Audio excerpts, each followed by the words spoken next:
台中太平一间牛肉面店，透早6点外火烧厝，一家口外3地人，即卖是2个死，3个有性命危险。死者是58岁阿公甲2岁查某孙，其他3个还佫伫加护病房插管治疗。导火点真有可能是1楼的备料区，经销研判是透明猪牛肉甲牛肉汤引发着大火。火烧的时阵，规家伙拢走到2楼的阳台要来逃命，但是互铁窗甲看板挡掉咧。这个大火虽然伫1点钟内就拍花，但是也是造成悲剧。大火为1楼的店面烧出来，愈烧愈猛，看到乡亲赶紧报警。消防车赶到现场，赶紧布水线拍火，因为无确定内底敢有人。警消人员先控制1楼的大火，出来入去到火场找人，结果伫2楼阳台发现牛肉面店一家伙3大5个人，拢总吊伫遮。出来了，有小朋友。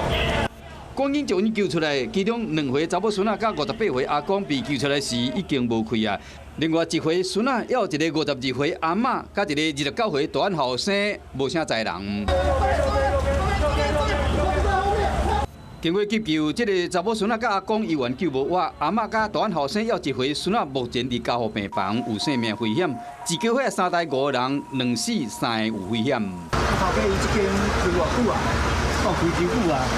透早6点左右，台中市太平区这间牛肉面店1楼火烧厝，消防队虽然伫1点钟内将火拍花，因为阳台有铁窗阻挡逃生，加上牛肉面店的招牌篷布挡掉咧，增加救人的困难度。因为2楼的部分它是有帆布的部分，那遮盖在外面。